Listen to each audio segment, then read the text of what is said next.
Pull over, baby, please. Your GPS voice stutters as if pleading with you, but the windshield wipers already fight a losing battle against the rain. Midnight in Atlanta, and the storm has turned the road into black glass, headlights slicing through the downpour like nervous eyes. You almost miss him at first. A man standing by a silver sedan, hood up, hazard lights blinking weakly through sheets of water. He's drenched, motionless, one hand resting on the car door as though he's holding it steady against the wind.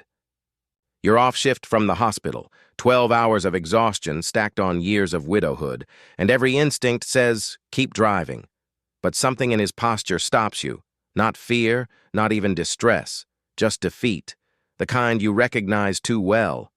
You pull over, tires hiss on wet asphalt. Sir, you all right? You call, rolling the window halfway. He looks up. The rain has slicked his hair flat, his face half shadowed by the stormlight.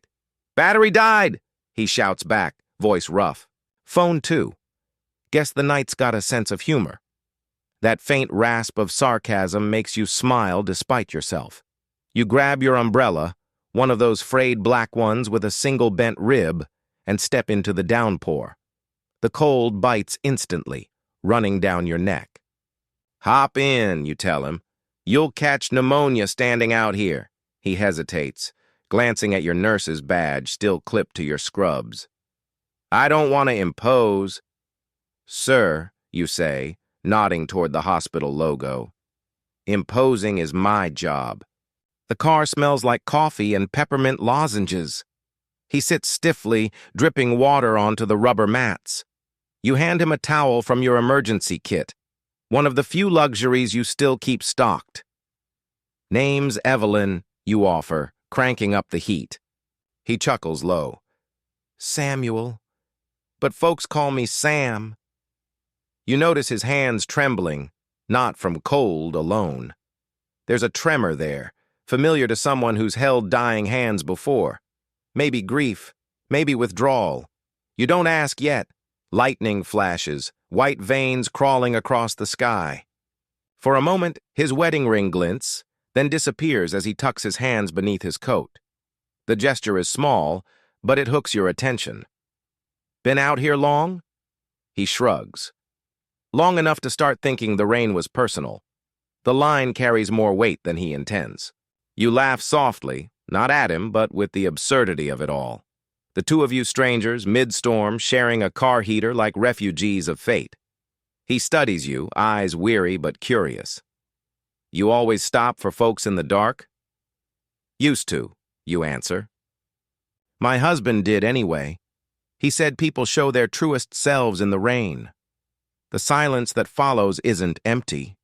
It's thick with the sound of rain hammering the roof, the faint tick of your hazard lights, and something else. Grief, recognizing grief.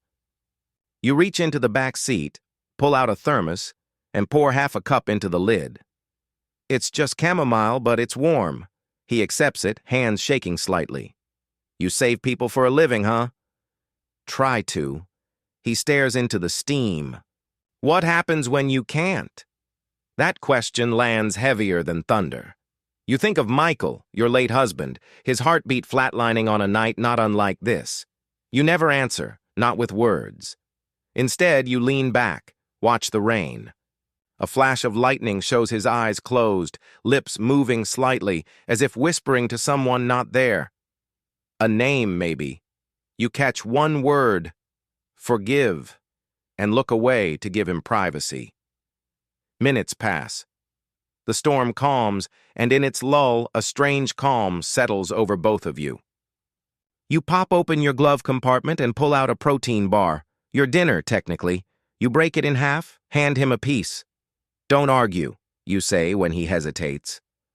I've got more at home, probably. He smiles for the first time, tired, genuine. You always feed strangers? Only the wet ones. A flicker of laughter escapes him, then fades into a long sigh.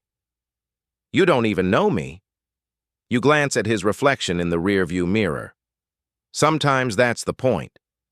Outside, the rain slows to a drizzle, the world washed cleaner but quieter.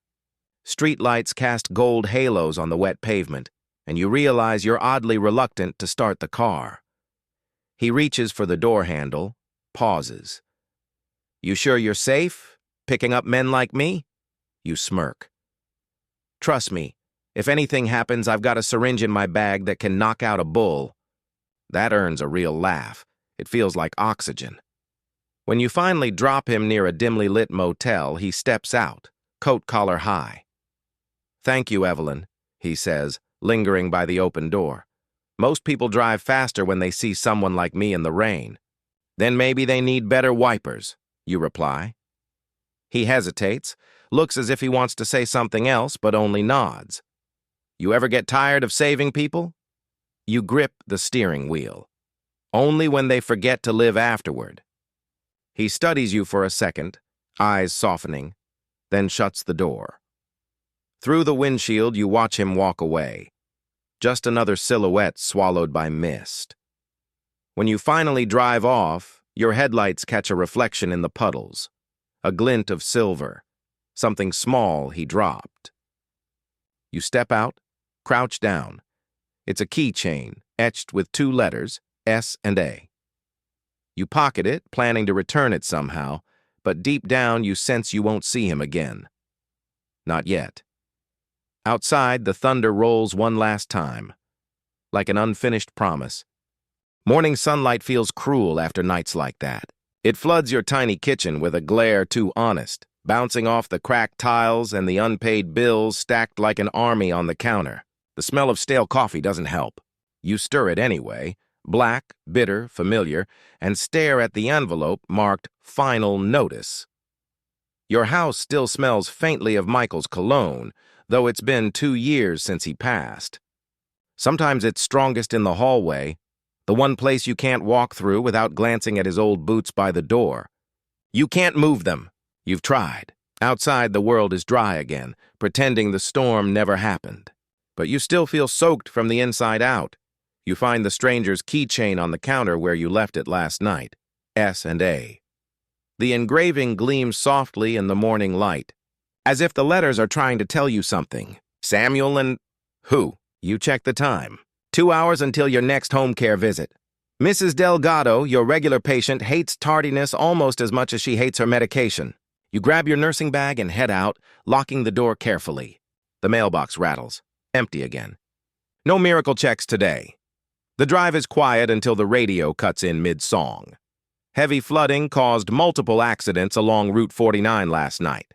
Authorities report 1 fatality. An unidentified man, mid-40s, found near the old motel. No foul play suspected, you freeze. Your foot hovers above the brake pedal. Route 49, old motel. The coffee turns sour in your stomach. No, you whisper to no one. Not him. You shake it off. Can't afford to spiral. Not until you know. At Mrs. Delgado's, you paste on your smile. She's watching her game shows again, laughing at the wrong answers. "Morning, sweetheart," she chirps. You look like you saw a ghost. You set down your bag. "Just a rough night, ma'am."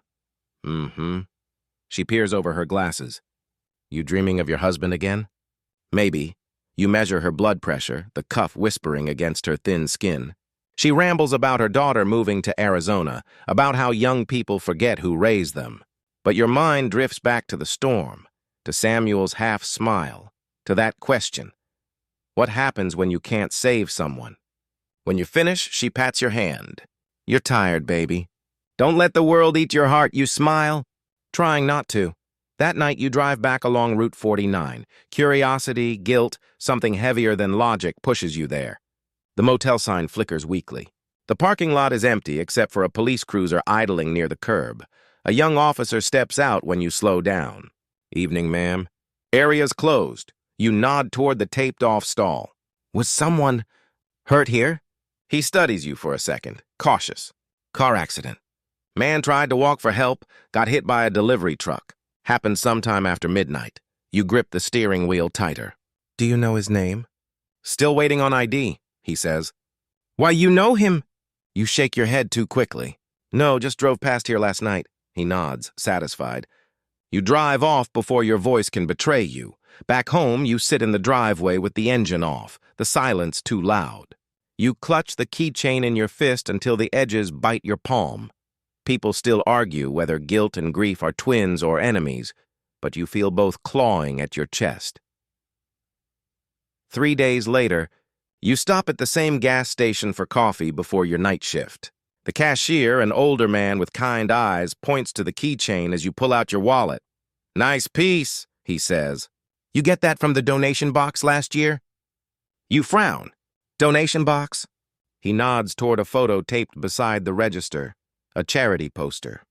2 smiling faces, Samuel and Angela Foundation for Organ Donor Awareness. Your breath catches. It's him, Samuel, same eyes, same jawline. But beside him stands a woman in a nurse's uniform, younger, glowing. The caption reads, "In loving memory of Angela Ross, RN, taken too soon, but her heart lives on. You can't move." The cashier looks puzzled. "You all right, miss?" You force a nod, drop the bills, and rush to your car. Rain starts again, light at first, then heavier, like the sky is keeping score. You pull over and sit in the parking lot, forehead resting on the steering wheel. Pieces start connecting in jagged silence. His tremor, his question about saving people, the ring. He'd lost someone, maybe that woman, Angela. And her name was the A. You whisper into the storm. "I'm so sorry. That night at the hospital." You move like a ghost through the corridors. The beeps and monitors sound far away. When a patient cries, you hold their hand a little longer. When a family thanks you, you can't meet their eyes. You can't stop thinking about the line he wrote. "You reminded me what mercy feels like." You don't even know if he's alive to mean it anymore. But as you pack up your bag at the end of your shift, something makes you pause. The hospital intercom crackles, an old voice you recognize, your supervisor. "Evelyn Ross, please report to administration before leaving." Your heart skips. Administration? Nurses don't get called there unless something's wrong, or very right. When you arrive, the secretary slides you an envelope. "Came for you by courier this morning," she says. "No return address?" You take it, hands trembling. Inside is a folded sheet of paper. "You once told me people show their truest selves in the rain. I finally believe that. S." Below the letter is a small card from the Samuel and Angela Foundation, dated that same week. A post-it note reads, "In memory of those who keep saving others, even when they can't save themselves." The foundation's donation receipt lists a familiar address, yours. He hadn't vanished after all. Not yet, and whether or not you ever see him again, you already know. You changed something in him. Maybe he's trying to return the favor, but the story's not done. Not by a long shot, because the next envelope you open isn't from the hospital. It's from Franklin Mortgage, stamped in red ink. "Foreclosure final review, in-person appointment required." And that's when you realize you'll have to walk into that office, face the same system that's been pushing you down for years. And maybe, just maybe, the storm isn't over yet. You wake before dawn, long before the alarm. The house is quiet, too quiet. You sit at the edge of your bed, watching the gray light creep across the floorboards like hesitation itself. On the nightstand, the envelope from Franklin Mortgage glares back at you. You already know what it says, but knowing doesn't make it easier. 3 months behind, final review. Appear in person. You've read those words so many times they've burned through the paper. You run your thumb over the creased edge of the letter and whisper to the still air, "All right, Michael. Guess we're fighting one more storm." By 9 a.m., you're standing in the lobby of Franklin Mortgage, clutching your file of pay stubs and hospital schedules like armor. The marble floor gleams too much. The receptionist greets you with a smile that doesn't reach her eyes. Appointment name? Evelyn Ross. She scans her screen. Mortgage review 10 a.m.? Please have a seat. Your case manager will be with you shortly. You sit. The chairs are cold, deliberate. Around you, suits and heels click past. People who look like they've never worried about bills or broken cars or choosing between medicine and rent. You catch a reflection in the glass. Tired eyes. Uniform creases, hair pulled too tight. You look like every overworked nurse who's been told to wait their turn. The clock ticks. 10:30, then 10:40. You almost stand to leave when a door opens down the hall. A man steps out. Tall, composed, in a navy suit that fits too perfectly. He thanks someone over his shoulder, adjusts his cufflinks, then looks up. Your breath catches. It's him, Samuel. Dry suit this time. No limp, no blood, but unmistakably the same man you pulled from the storm. You freeze halfway between disbelief and recognition. His eyes flick toward you, polite, professional, but no spark of recognition. Or maybe he's hiding it. The receptionist perks up. Mr. Anderson. Ms. Ross is here for you. Mr. Anderson, Samuel Anderson. The S&A. Your pulse spikes. You stand slowly, every step forward, feeling like walking into a dream that's about to collapse. He extends a hand, voice calm. Ms. Ross, please come in. His office looks like a magazine spread. Glass desk, floor-to-ceiling windows, a photo of a woman and a young boy framed neatly behind him. He gestures to the chair. You sit, trying to steady your breathing. He opens a file, scanning it without looking up. I've reviewed your case, he begins. You've been consistent with payments for 6 years. The past few months, missed due to medical leave? You nod. My husband passed. I had to take time off. The bills caught up. He glances up then. Something flickers behind his calm expression. I see. He flips another page. You've requested an extension rather than foreclosure. Yes, sir. I just need 2 months. I'm working double shifts. He leans back, studying you. Do you believe in second chances, Ms. Ross? You blink. I try to. He exhales through his nose, almost a laugh, almost a sigh. Good, because I do too. He signs something at the bottom of the page and closes the file. Your loan's been refinanced under a hardship assistance program. Effective immediately. Payments paused for 90 days. You stare at him. Wait, what? He smiles faintly. Consider it a little grace for someone who's earned it. You try to speak, but words collapse in your throat. He stands, extending his hand again. We'll send new documents by mail. No need to thank me. The program was overdue anyway. You shake his hand, still searching his eyes for some sign, some flicker that says, I remember the rain, the rescue, the keychain. But he only nods politely. Take care, Ms. Ross, you manage a whisper. Thank you. He's already turning back to the window, watching the city below. Outside, the sun has broken through the clouds. You step into the light, dazed, heart still thundering. It doesn't make sense. None of it does. You reach into your bag, fingers brushing against the keychain. S&A he knew. He had to know. But why pretend not to?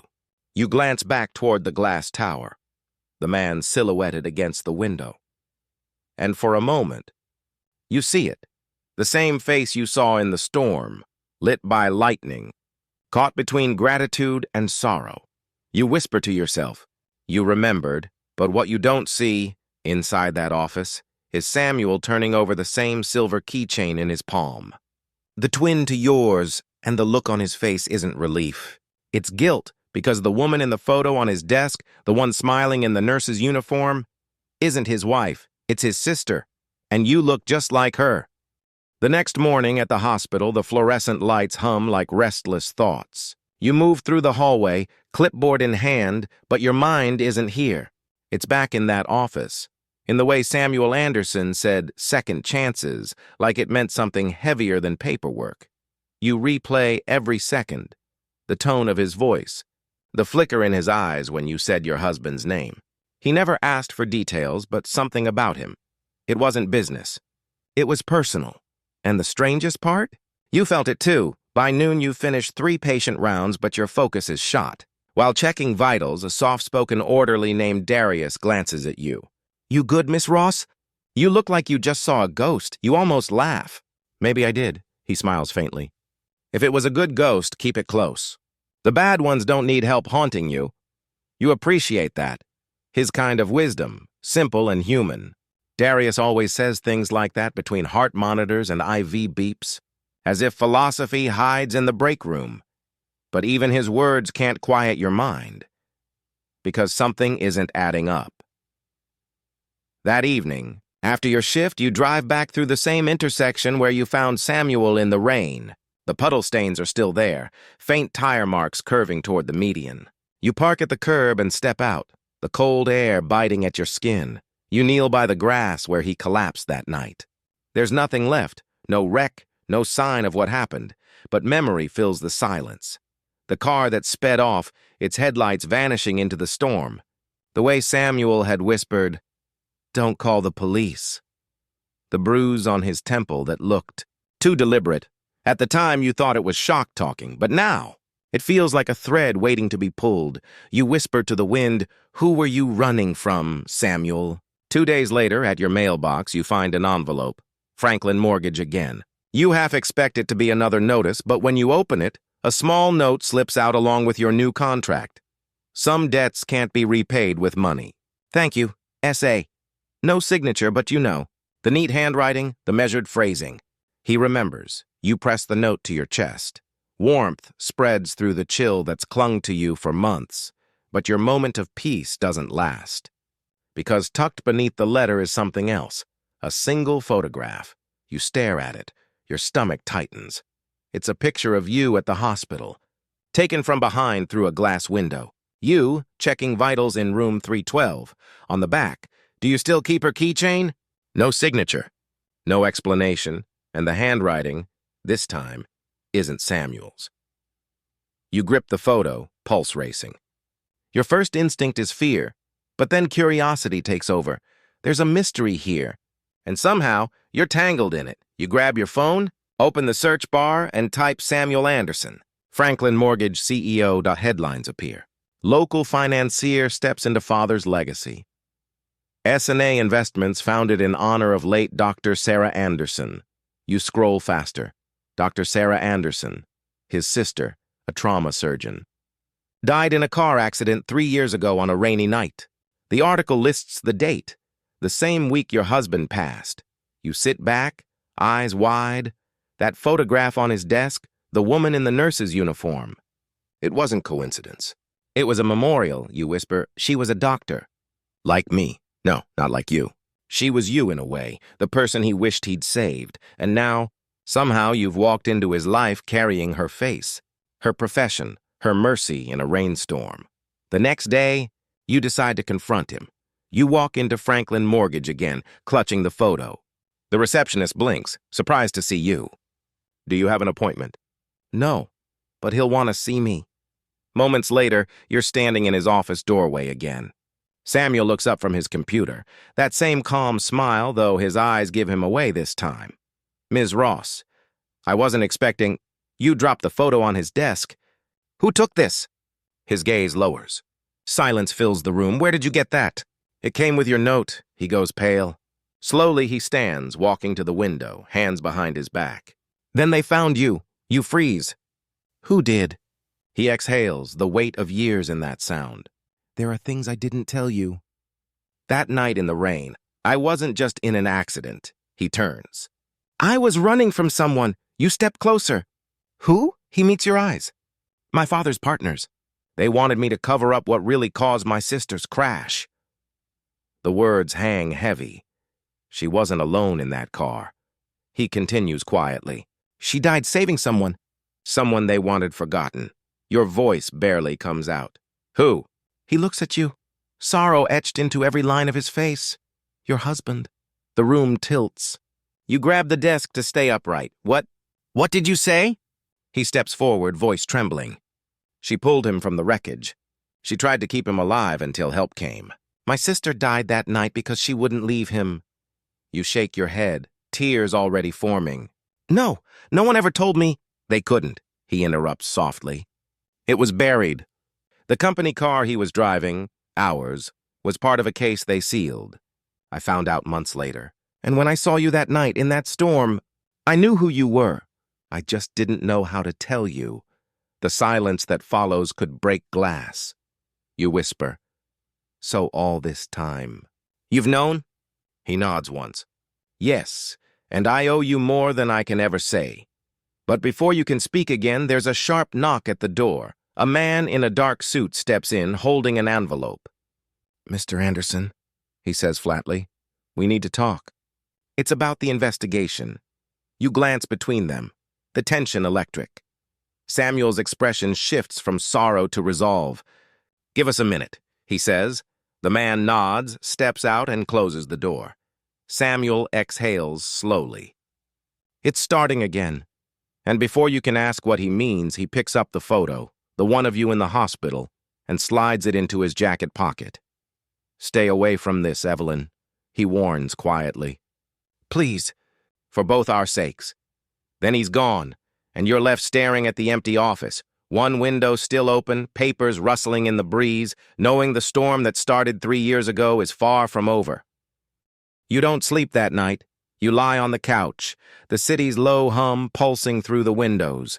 The photo sits on your coffee table, its edges curling from your trembling hands. Your husband and Samuel's sister dying in the same crash. A story erased, rewritten, buried, and you've been living inside its shadow without knowing. Every tick of the clock sounds like an accusation. By morning, your decision is made. You're going to find out what really happened that night. Not the story in the reports. Not what Samuel was told, but the truth. The next day, you request your husband's death file from the county records office. The clerk eyes you sympathetically. Ma'am, that case was sealed under corporate confidentiality. You'll need authorization from the board involved. Which board? You ask. He hesitates. S&A Holdings. Of course. You step outside. Gripping the paper slip he handed you, the case reference number, the signature line that says restricted access. The wind feels sharper today, slicing through your jacket as you walk. The city suddenly looks different, colder, calculated. You whisper under your breath, "You tried to protect me, Samuel. But maybe I don't need protection. Maybe I need answers." At the hospital, Darius finds you during break. "You've been quiet lately," he says. That quiet that comes before something big. You smirk faintly. "You psychic now?" He shrugs. "No, just been alive long enough to see the pattern. When folks stop talking, they're either grieving or plotting. You laugh, short but real. Maybe both." He studies your face. "Whatever storm you're walking into, don't go alone. The world's full of folks who'll call you brave just to watch you drown." You nod. You know he's right. But stubbornness has always been your inheritance. That evening, you drive to an address you found at the bottom of the mortgage contract. S&A Corporate Archives.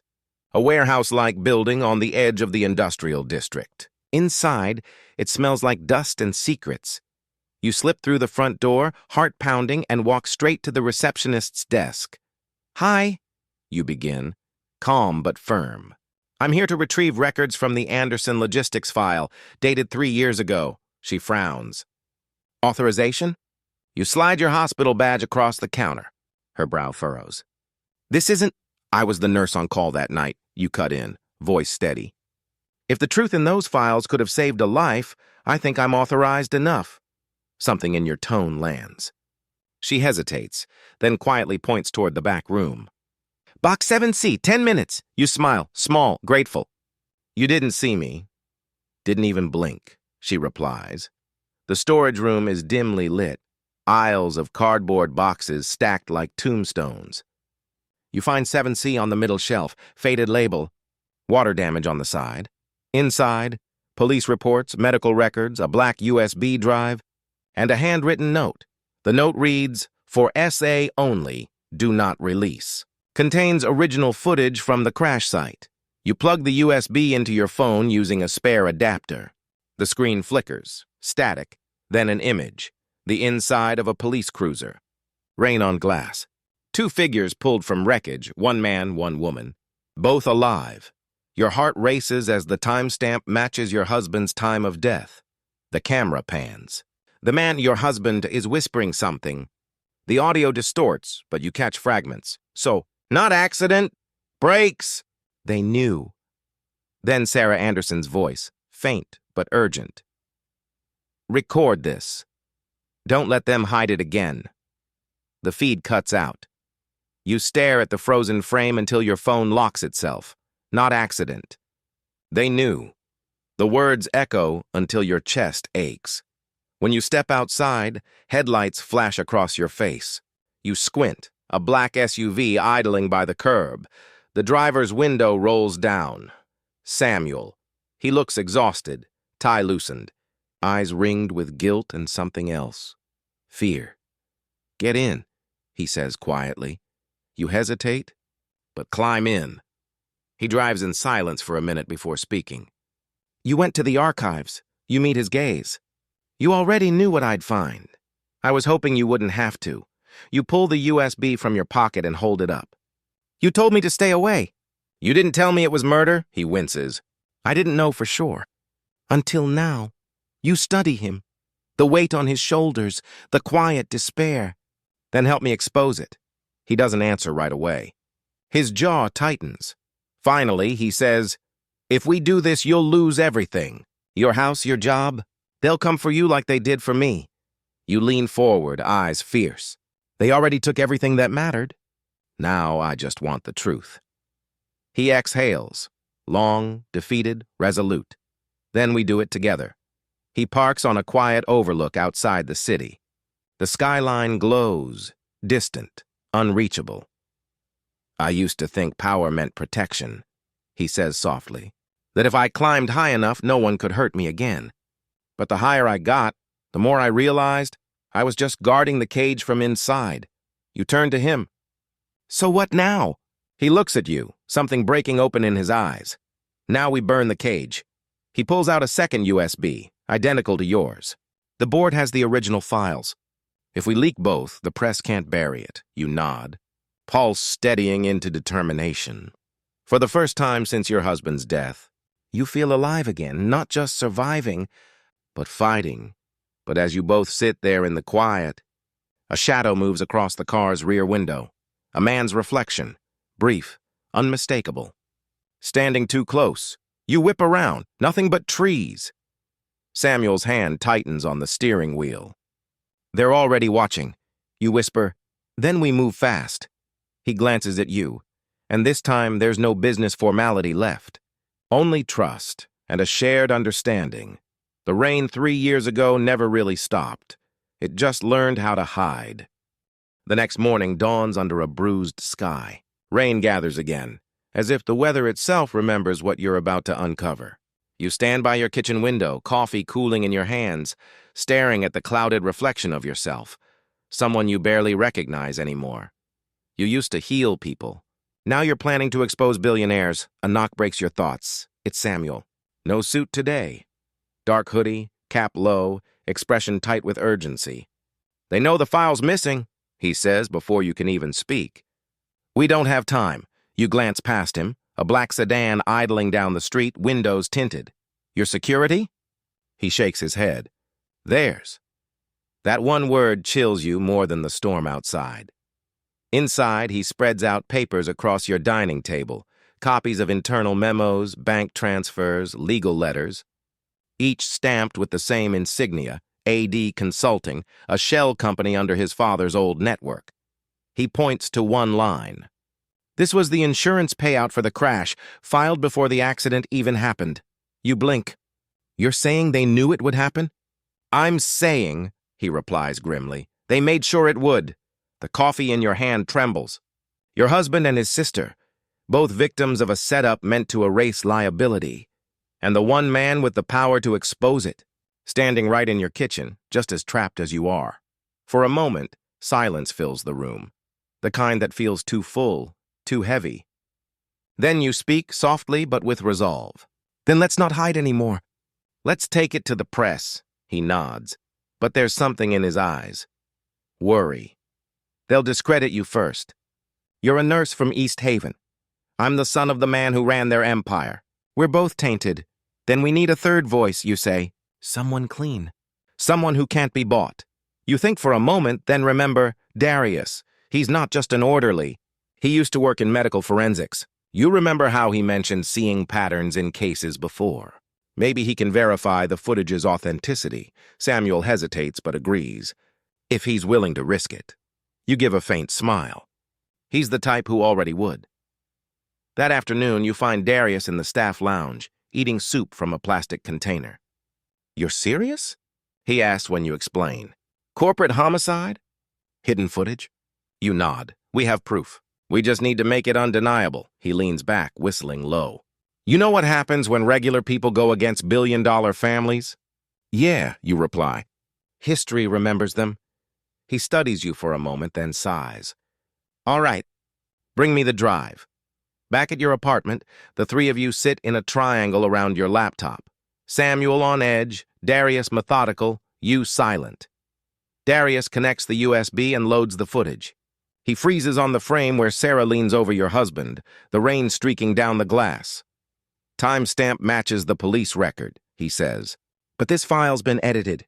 Someone spliced out a 20-second gap. Can you restore it? Samuel asks.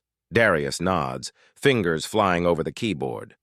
Give me a few minutes. You watch as the bar loads slowly. 34%, 57%, 81%. Then, suddenly, the screen flickers. The image sharpens.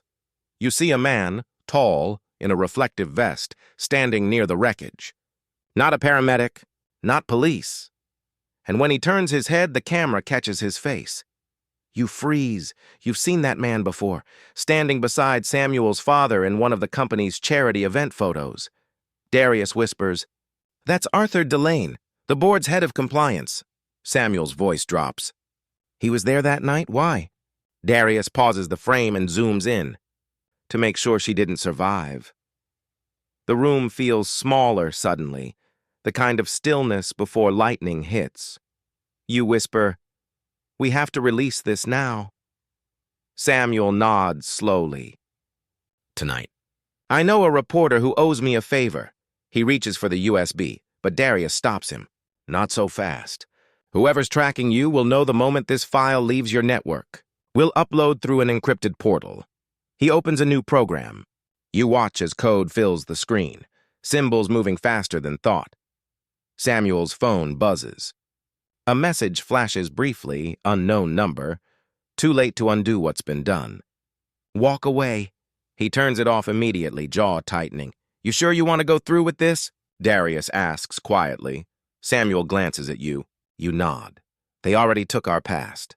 They don't get our silence too." He exhales, shoulders squaring. Then we finish it. The upload reaches 92% when suddenly, blackout. The lights die. Laptop screen gone. The room swallowed by darkness. Outside, the street lamps flicker out one by one. Darius curses softly. They cut the power. You grab your phone. Flashlight on. Heart pounding. Samuel whispers, "Stay quiet." A moment later, footsteps echo from the hallway outside your door. 3 knocks. Pause. 2 more. You exchange a look with Samuel. Fear threaded with understanding. That pattern. It's not random. It's the same rhythm you tapped on the car window the night you found him in the rain, to see if he was conscious. You whisper, "It's them." He steps closer to the door, voice low. Then they know you were there. The knocks repeat, louder this time. Darius unplugs the drive from the dead laptop and slips it into his pocket. "If we lose this," he says, "we lose everything." You swallow hard. "Then we don't lose it." You gesture toward the fire escape window. Rain pours outside again. Merciless, relentless, familiar. As the door handle begins to turn, the 3 of you climb out into the storm. The night swallows your figures. As the first shout erupts behind you, and you finally understand what Samuel meant when he said it's starting. Again. Because this isn't just about one accident. It's about the people who profit from silence, and silence tonight just lost its grip. 3 days later, the rain has stopped, but the city hasn't exhaled yet. You sit in a dingy motel room off Route 17, curtains drawn tight. The walls smell faintly of bleach and rusted hope. Darius paces with his laptop open, wires and adapters scattered like a battlefield. Samuel sits on the edge of the bed, head in his hands.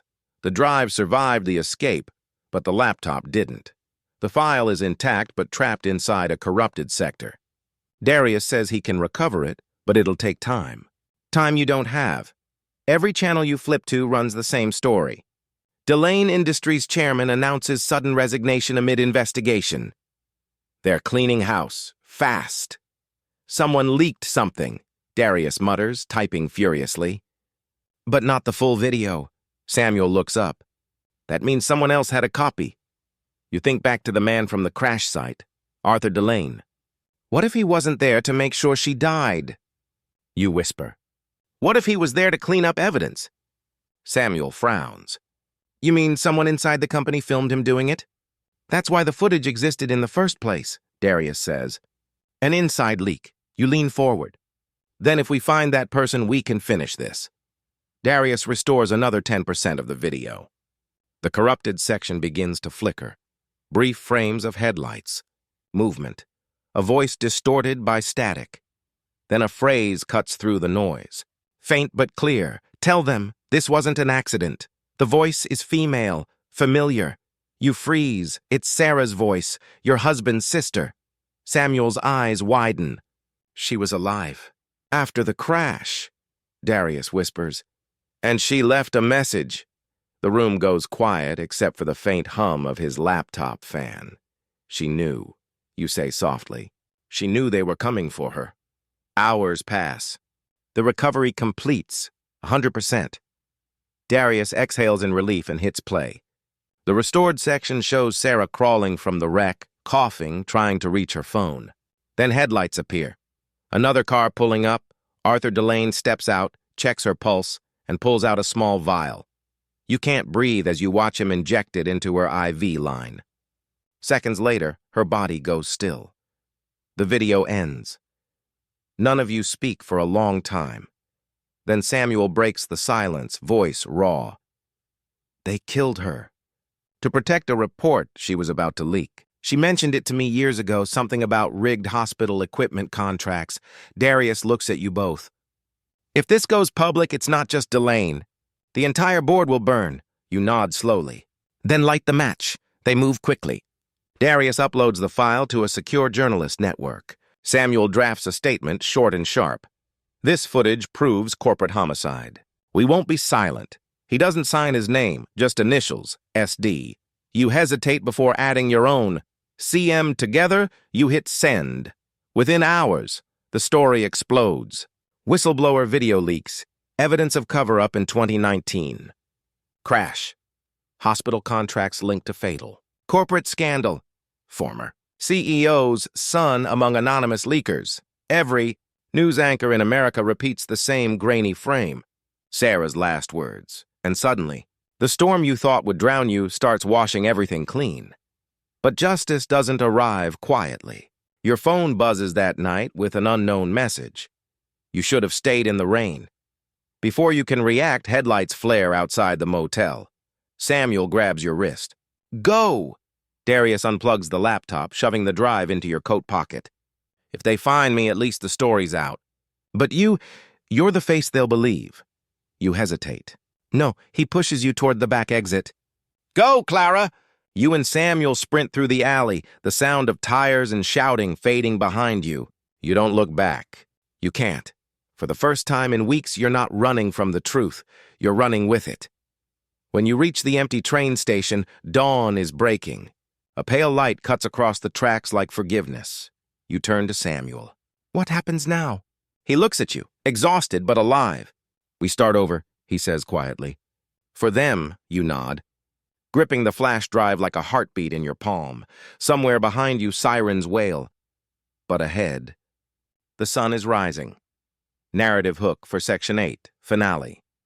As the world erupts with outrage and investigations begin, Clara receives an anonymous envelope in the mail. No return address. Inside is a single photo of her husband and Sarah, standing with another man she's never seen before. On the back, written in Sarah's handwriting, find him. He's the reason we never left the rain. The envelope feels heavier than it should. No stamp, no smudge, just your name, written in that looping, careful cursive you recognize instantly. Sarah.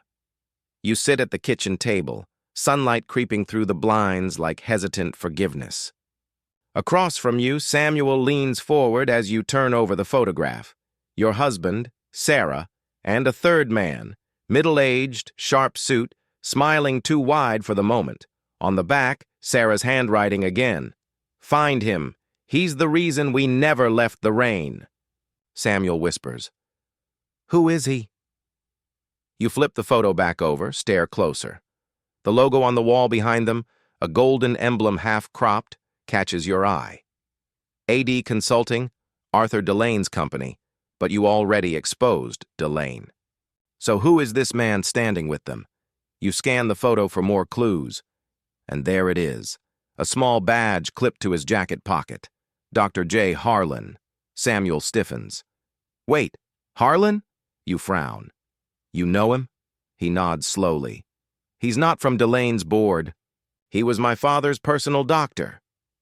That lands like a thunderclap. Darius, now patched in over video call, leans closer to the screen. You mean the same doctor who signed all the medical clearances for the insurance policy? Samuel nods again, face paling. He signed the death certificates too. You both sit in stunned silence as the realization forms, piece by piece. Sarah wasn't just exposing rigged contracts. She'd found out that Harlan had faked accident reports to cash in on life insurance tied to the company's executives. The crash wasn't a one-off. It was a pattern. Every accident, every payout, was profit. Your husband had stumbled onto it. Sarah had tried to stop it. And Harlan? He'd made sure neither of them lived to testify. You close your eyes. The sound of rain begins outside again. Light at first, then harder, until it drums against the windows like it did that first night. It's almost poetic. The rain always comes back when the truth gets close. You open your laptop. The journalist. Network is still buzzing. Hundreds of messages, new leads, anonymous sources coming forward. You type a single post under your initials again. Dr. J. Harlan was the medical examiner for every Delane payout. Look deeper. The files speak louder than we ever could. You hit send, and watch as the ripples start spreading all over again. 2 weeks later, national news explodes. Medical corruption ring exposed. Corporate doctors linked to insurance fraud scheme. Whistleblower footage leads to federal inquiry. And in the quiet corners of the internet, people begin saying your name with gratitude, not pity. The widowed nurse who wouldn't stay silent. The woman who turned rain into proof. One evening, Samuel visits your new clinic, the one you reopened downtown with the settlement funds from the investigation. The same clinic your husband once dreamed of running. He stands in the doorway, a rare smile softening his face. You did it, he says quietly. You look up from your desk. We did. He steps forward, leaving an envelope on your table, identical to the one Sarah sent. What's this? You ask. He smiles faintly. Something I found in her old apartment. Figured it should end with you. You open it. Inside, a faded photo of Sarah, younger, laughing under an umbrella with your husband, written in her hand again. For the days, when it rains again, remember some storms are worth walking into. You stare at the photo for a long time. Then you stand, move to the window. Outside, rain drifts softly over the city. Not violent now, just cleansing. You whisper, almost to yourself, they thought the storm would bury us. Samuel replies, no, it washed them away.